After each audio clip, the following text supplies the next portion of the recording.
What's up, guys? It's Chris. Happy Monday. I hope everybody had a good weekend. I am sitting on one of our new products. It's our industrial bench, tech bench, do shit bench, get shit done bench. We don't really know what to call it yet, but it's our stable as fuck bench.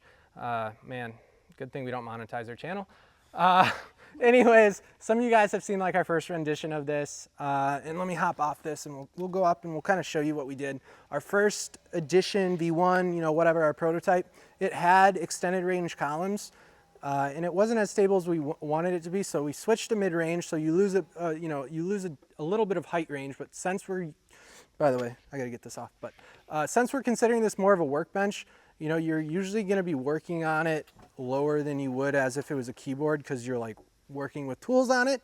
So we figured that was okay to have a little bit less range, and the stability increase is definitely big, because when you're working on little things, you definitely want to not have that top move around.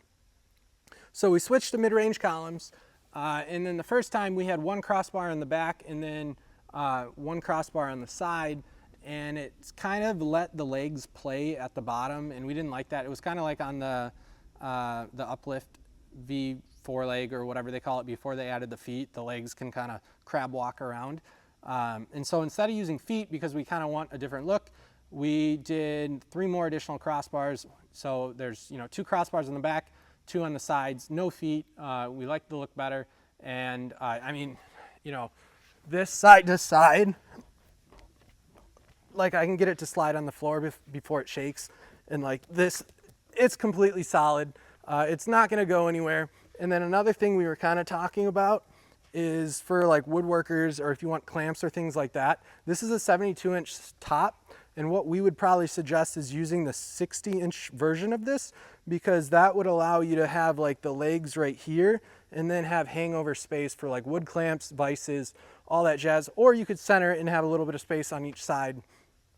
But yeah, it's not going to be cheap. I mean, we're probably looking close to like $2,500 as it sits here.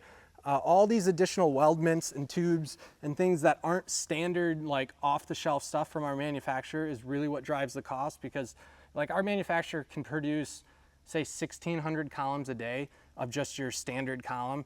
And for them to shut down a line just to make 50 of these for us, they have to make that same profit that they're making when they run that high runner. So it's not cheap for us to do this, but for the people that are doing woodworking, they're making a living out of it. I mean, go on Home Depot. Yes, you can find a $350, workbench, and we're going to buy one of those just to, test it out.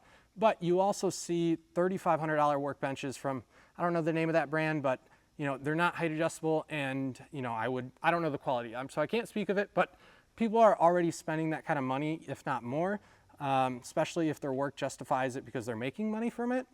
And it's kind of what we got to be at for this to make sense for us. And we're probably going to have it as a package, because since the base would have to ship freight, if we add an item that also ships freight, then we can save you even more money, and make it work.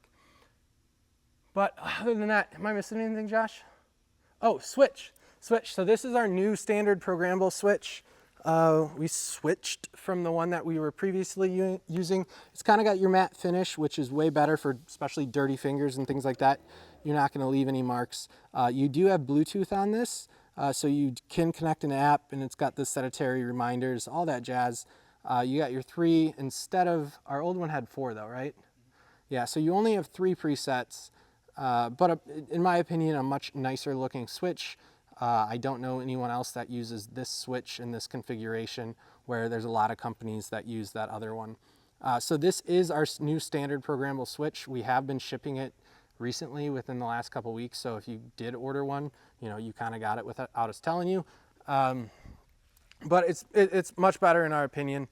So yeah, another thing just to consider, like since we did focus on like the tech or like workbench, and we spreaded the legs further apart, you're gonna have that same issue you get with like say the uplift 4-leg desk, because the columns are so far in the back. If you wanted to put a monitor arm, you're gonna have to remove the back cross rail. And then again, that's why we're considering using like a 60-inch on a 72-inch top. That way you have more overhang. I think we're good to go on like this. I don't know if we're gonna do any more changes, but if you guys have any thoughts or opinions, please let us know. Other than that, have a good day.